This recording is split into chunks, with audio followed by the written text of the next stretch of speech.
오늘 하나님의 말씀은 마태복음 3장 7절부터 12절까지의 말씀입니다. 말씀 제목은 타작마당을 정하게 하는 자입니다. 이 시간 제가 본문 말씀을 봉독해 드리겠습니다. 요한이 많은 바리새인들과 사두개인들이 세례 베푸는 데로 오는 것을 보고 이르되, 독사의 자식들아, 누가 너희를 가르쳐 임박한 진노를 피하라 하더냐. 그러므로 회개에 합당한 열매를 맺고 속으로 아브라함이 우리 조상이라고 생각하지 말라. 내가 너희에게 이르노니 하나님이 능히 이 돌들로도 아브라함의 자손이 되게 하시리라. 이미 도끼가 나무 뿌리에 놓였으니 좋은 열매를 맺지 아니하는 나무마다 찍혀 불에 던져지리라. 나는 너희로 회개하게 하기 위하여 물로 세례를 베풀거니와 내 뒤에 오시는 이는 나보다 능력이 많으시니 나는 그의 신을 들기도 감당하지 못하겠노라. 그는 성령과 불로 너희에게 세례를 베풀실 것이요 손에 키를 들고 자기의 타작마당을 정하게 하사 알곡은 모아 곳간에 들이고 쭉정이는 꺼지지 않는 불에 태우시리라. 아멘. 예수님께서 복음의 시대를 열기에 앞서서 율법 시대의 마지막 선지자인 이 세례 요한은 예수님께서 미래에 행하시게 될 놀라운 일들을 사람들에게 공개하였습니다. 메시아이신 예수님을 만나기에 앞서서 이 많은 사람들이 이 세례 요한에게 물세례를 받기 위해 모여들고 있었습니다. 400년 만에 오는 선지자, 400년 동안 선지자가 없다가 이렇게 선지자를 보는 이스라엘 백성들의 마음은 어땠겠습니까? 틀림없이 이러한 현상은 특이한 관심을 불러일으켰을 것입니다. 일반 군중들만의 관심에서 벗어나서 급기야 그제까지 아무런 관심을 보이지 않고 의심의 눈초리만 보내고 있었던 종교 지도자들이 세례 요한이 베푸는 물세례 현장에 직접 모습을 드러냅니다. 유대인들은 그들 나름의 몸을 정결케 하는 의식이 있습니다. 이런 물세례를 통해서 죄를 씻는다고 말을 합니다. 그런데 바리새인들과 사두개인들 같은 종교 지도자들은 무엇 때문에 세례 요한이 베푸는 물세례 현장을 찾아왔을까요? 많은 인파를 몰고 다니는 세례 요한의 물세례 현장을 가까이서 지켜보므로 혹은 마음에 내키면 그로부터 물세례를 받으려는 의향도 있었을까요? 그들의 등장을 지켜보던 세례 요한은 기쁘게 그들의 방문을 환영하는 것이 아니라 날카로운 독소를 쏟아내며 그들의 방문을 매우 차갑게 몰아쳤습니다. 마태복음 3장 7절 나오죠. 요한이 많은 바리새인들과 사두개인들이 세례 베푸는 데로 오는 것을 보고 이르되, 독사의 자식들아, 누가 너희를 가르쳐 임박한 진노를 피하라 하더냐 그랬습니다. 세례 요한의 메시지에 담긴 뜻은 너희들이 이곳에 왔다고 해서 너희들에게 임할 하나님의 진노가 면제되는 것은 아니라는 것입니다. 어쩌면 이미 너희에게 하나님의 심판의 결정이 내려졌다는 뉘앙스를 풍기는 섬뜩한 표현이었습니다. 세례 요한의 이들을 대하는 태도는 그 당시의 상황을 말하기도 하지만 먼 미래에 종말 시대에 우리가 살고 있는 시대에 있게 될 상황에 대한 예표입니다. 독사의 자식들아, 누가 너희를 가르쳐 임박한 진노를 피하라 하더냐. 임박한 진노, 7년 대환란 중에서 후 3년 반에 퍼부어질 하나님의 진노를 가리키고 있습니다. 마태복음 3장 8절에 그러므로 회개에 합당한 열매를 맺고 속으로 아브라함이 우리 조상이라고 생각하지 말라. 내가 너에게 이르노니 하나님이 능히 이 돌들로도 아브라함의 자손이 되게 하시리라 그랬습니다. 그들의 속마음을 들여다보는 것처럼 세례 요한은 너희들이 가지고 있는 기득권적인 신앙, 누가 뭐래도 우리는 선택받았다는 선민의식, 아브라함과의 혈연적 연관성이 너희들의 구원을 보장해 주지 않는다는 것입니다. 그들의 조상적부터 내려오는 신앙의 근간을 송두리째 흔들어 놓고 있습니다. 그들이 보기에는 하나님의 백성으로 자리를 차지하게 되는 사람들은 자신들, 바리새인들, 사두개인들, 또 유대인들 이외에는 아무도 있을 수 없다는 이 교만에 쌓여 있어서 다른 민족이 감히 그들의 자리에 들어온다는 것을 결코 인정하지 않았을 것입니다. 그런데 하나님께서는 모세를 통해서 광야 길에 들어선 출애굽 1세대들이 광야 생활을 거치면서 육의 양식인 만나를 먹습니다. 육의 양식인 만나를 먹지만 그들은 다 죽었습니다. 이러한 상황을 여호수아서에서는 요단 강물 속에 수장되어 있는 돌멩이들의 운명과 연결시킵니다. 아무도 죽어있는 돌멩이들을 옮겨다 다른 곳에다 가져다 놓지 않는다면 그들 돌멩이들의 운명은 영원한 멸망 속으로 들어가게 됩니다. 그런데 하나님께서는 여호수아를 시켜서 요단 강물 속에 수장되어 있는 12개의 돌들을 죽음에서 집어들어서 약속의 땅인 길갈에 가져다 놓는 놀라운 역사를 일으키시고 있었습니다. 이스라엘 중에서 야곱의 남은 자만 구원하시겠다는 하나님의 뜻이기도 합니다. 이것을 다르게 해석한다면 여전히 요단 강물 속에 수장되어 있는 죽은 돌들이 있음을 가리키기도 합니다. 바로 이들이 세례 요한의 물세례 현장을 방문한 바리새인들과 사두개인들임을 암시하고 있습니다. 임박한 진노를 받는 자, 요단강 강물 속에서 건져내지 못하고 그대로 요단 강물 속에 수장되어 있는 자. 마태복음 3장 10절에 이미 도끼가 나무 뿌리에 놓여 있으니 좋은 열매를 맺지 아니하는 나무마다 찍혀 불에 던져지리라. 세례 요한의 이 메시지는 종말론적 하나님의 심판 사건을 예고해 주고 있습니다. 하나님의 아들들과 종들로 추수되지 못하는 나쁜 열매는 불심판을 받을 것임을 예고하고 있습니다. 후 3년 만에 7대접 심판 가운데 퍼부어질 불심판을 받을 것임을 찍혀 불에 던져지자. 나는 너희로 회개하게 하기 위하여 물로 세례를 베풀거니와 내 뒤에 오시는 이는 나보다 능력이 많으시니 나는 그의 신을 들기도 감당하지 못하겠노라. 그는 성령과 불로 너희에게 세례를 베푸실 것이요 그랬습니다. 세례 요한은 자기에게 엄청난 인파의 사람들이 몰려들어서 물 세례를 받으려고 하지만 자신의 명확한 영적 한계를 알고 있었습니다.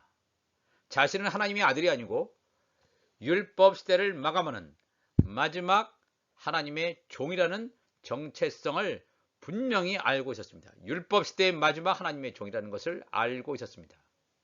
그래서 자신의 업적과 능력을 과대평가하여 자신에게 물세례를 받으면 엄청난 일이 벌어질 것이라고 떠버리지 않고 자신의 무능력과 또 뒤에 오실 분, 즉 하나님의 아들 메시아의 놀라운 역할을 솔직하게 소개하고 있습니다. 세례 요한에게 물세례를 받으려고 먼 길도 마다하지 않고 이스라엘 각처에서 찾아왔던 그 수많은 인파는 세례 요한의 이 말을 귀담아 들었을까요? 점점 꺼져가는 율법 시대를 마감하는 최후의 율법의 선지자인 세례 요한에게 그토록 열광했던 사람들은 뒤에 오는 진짜 인물인 예수님을 바르게 알아보았을까요? 우리는 오늘도 이미 끝나버린 율법 시대에 목을 매며 세례 요한의 물세례를 받으려고 안달하고 있는 것은 아닙니까? 우리의 관심은 세례 요한이 베푸는 물세례가 아니라 예수님께서 주시는 성령 세례, 불세례에 우리의 초점이 맞추어져야 할 것입니다.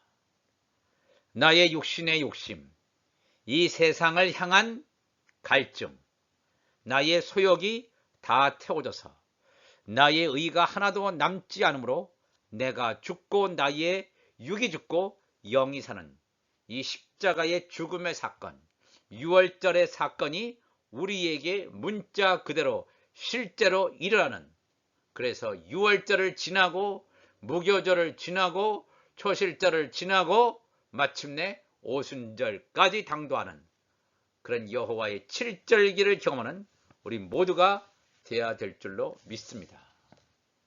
예수님의 죽음과 부활이 우리에게 우리의 죽음과 부활로 실제가 되는 놀라운 날을 경험할 수 있기를 간절히 소망해 봅니다. 바로 이러한 자들이야말로 하나님의 아들들이요, 예수님의 지체요, 예수님의 신부들로 하늘에 속한 교회이기 때문입니다.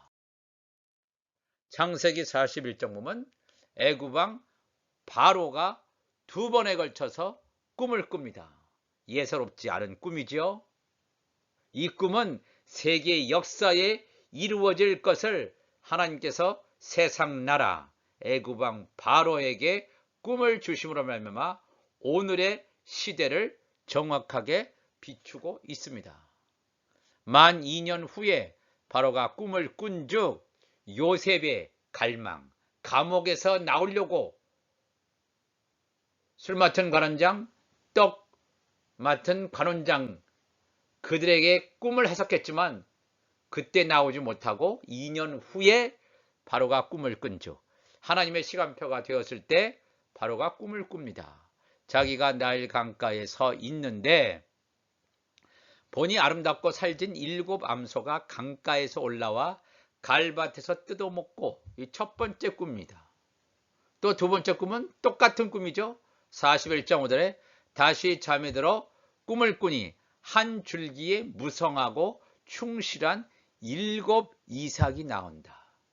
아름답고 살진 7 암소, 무성하고 충실한 7 이삭이라고 하는 것은 바알에게 무릎을 꿇지 않은 7,000명의 하나님의 자녀들을 말하고 있습니다.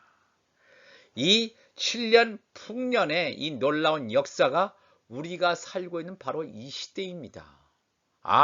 아름답고 살진 7 암소, 무성하고 충실한 7 이삭이 나오는 시대, 7년 풍년 하나님의 자녀들이 나오는 시대입니다.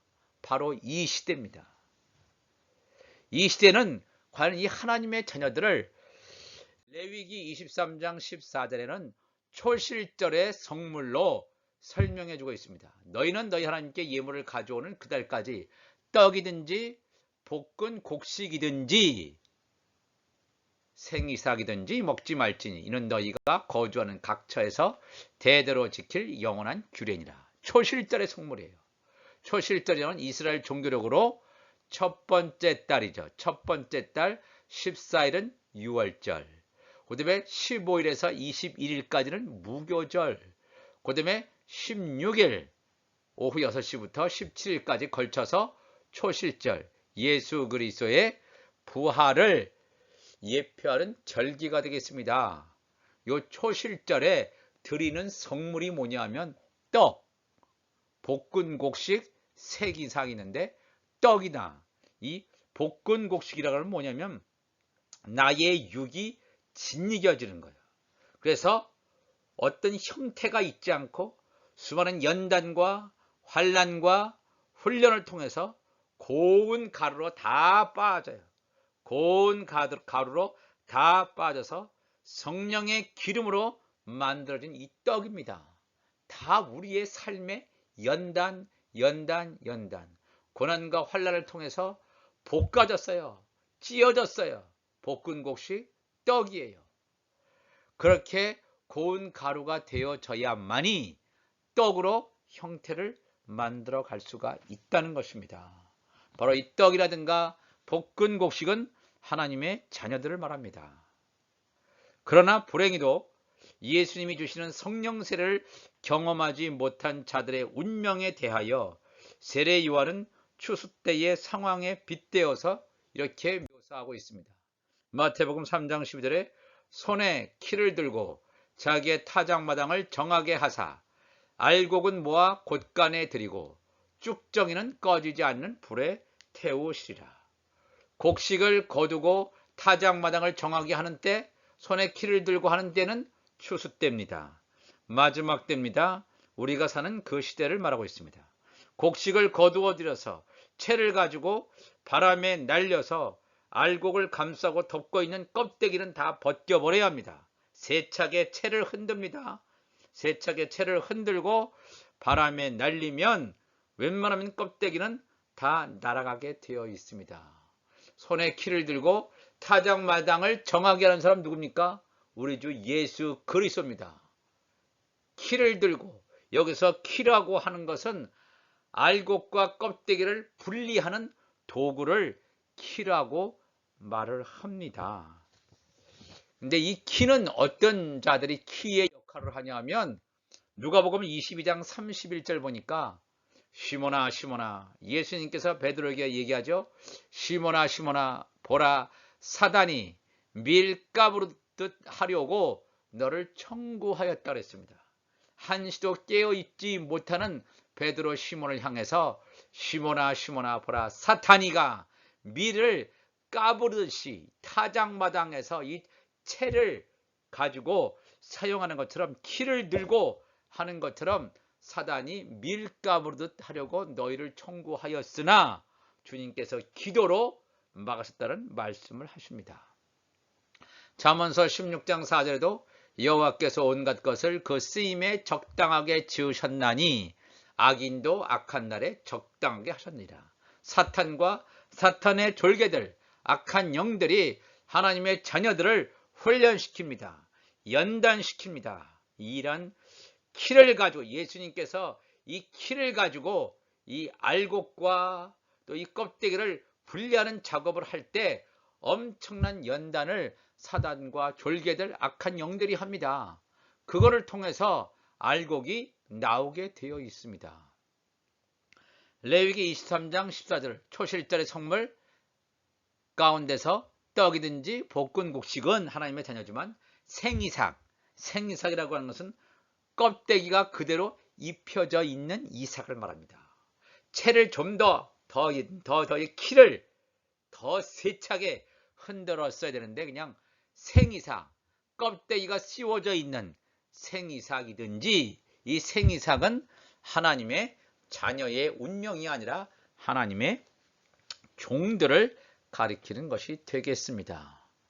완전히 우리가 나의 의가 없어지고 내가 바스러져서 고운 가루가 되어야 되는데 고운 가루까지 되지 못했어요. 왜? 이 생이삭은 그 위에 껍데기가 덧입혀져 있단 말이에요. 그래서 고운 가루로 가서 성령의 기름을 합해서 떡으로 되지 못하고 그냥 생이삭으로 남아 있습니다. 생이삭으로 남아 있을 때 그 알곡은 모아 곳간에 들인다 그랬어요.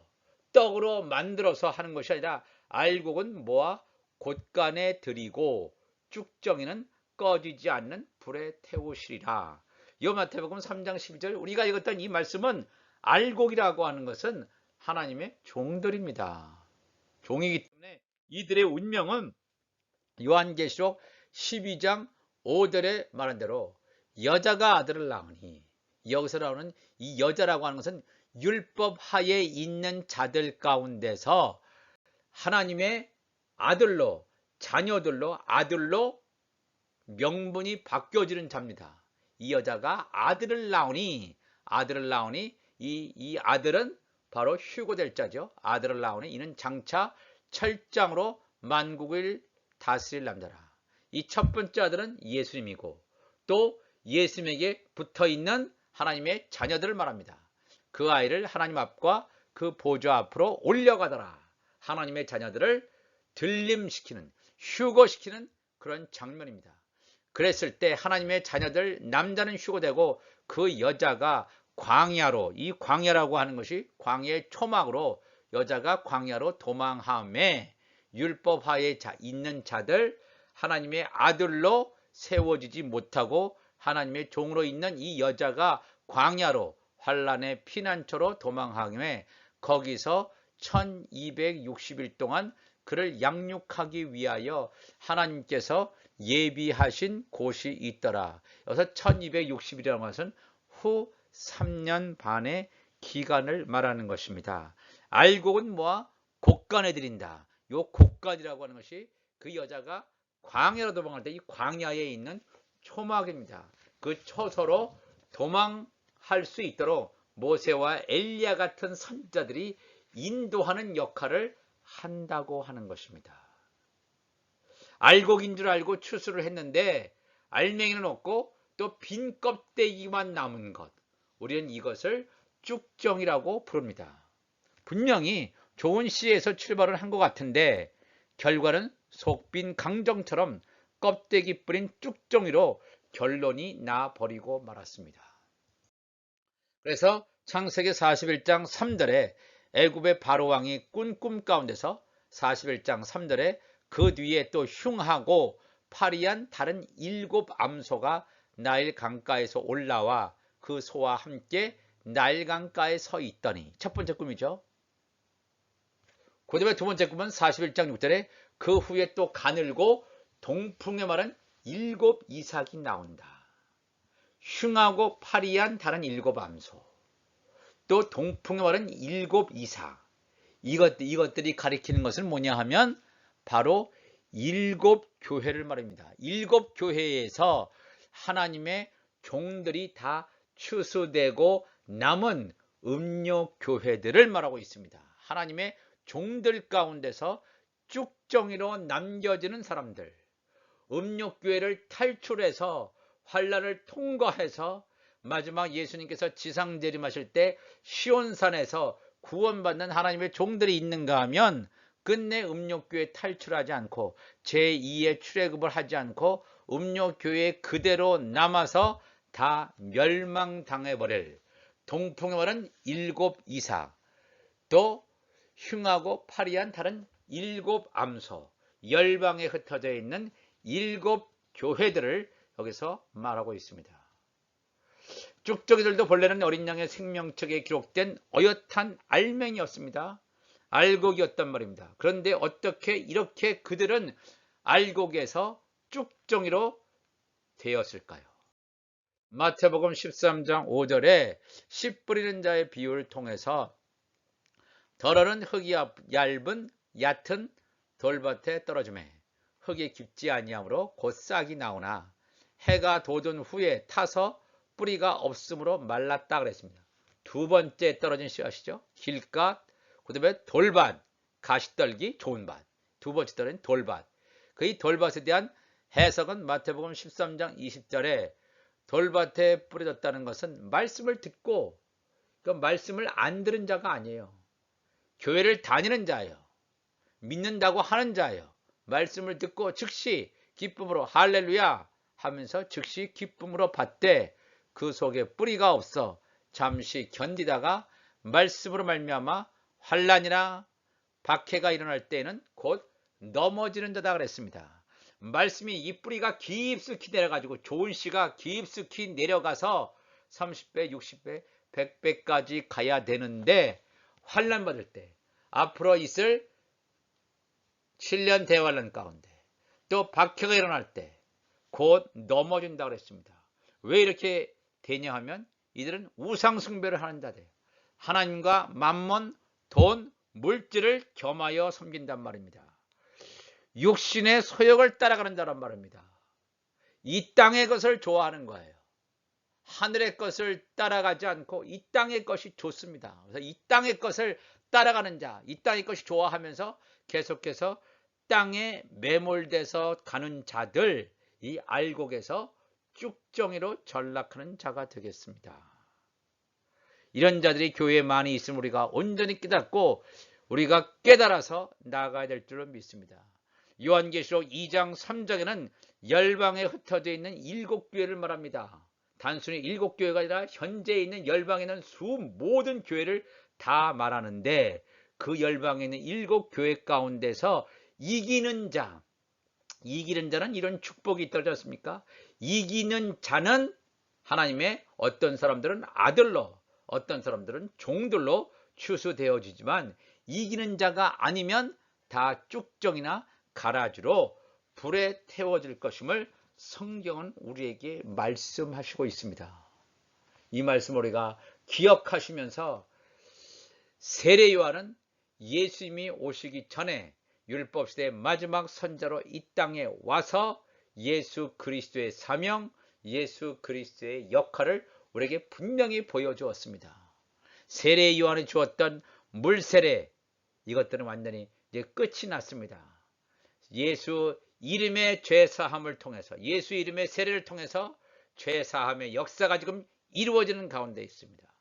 이 시간 우리가 성령 세례를 받을 수 있도록, 그래서 우리가 육이 완전히 벗겨짐으로 말미암아 하나님의 거룩한 성전이 될 수 있는 여러분과 제가 되시기를 간절히 소망합니다.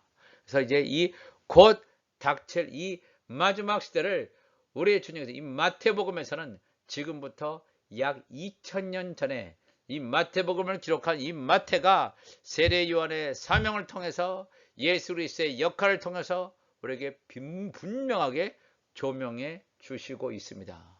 우리가 간절히 구해야 될 것은 예수님께서 성령 세례, 불세례를 주신다 약속하였사오니 하나님이여 도와주셔서 우리에게 불세례를 통해서 육신이 태워지는 역사, 나의 죄가 사하고 육신이 벗겨지고 육신이 태워지는 역사, 그래서 성령 세례가 부어짐으로 말미암아 온전히 이 마지막 때에 하나님의 자녀로서 날마다 세워지는 놀라운 하나님의 역사를 경험하는, 체험하는 우리 모두가 되시기를 주님의 이름으로 간절히 기도를 드립니다. 이제 다 같이 기도하시겠습니다. 하나님 아버지 감사합니다. 오늘도 하나님 앞에 나와서 이렇게 말씀을 나눕니다. 너무나 중요한 말씀을 오늘도 나누었습니다.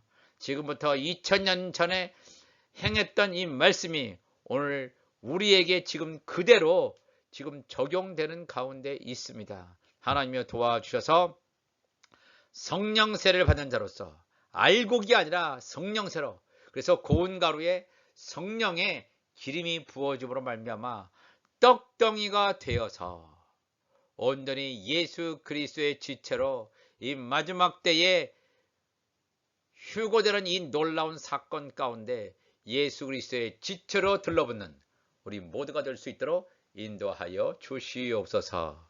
우리 주님 감사하며 예수님의 이름으로 기도합니다. 아멘.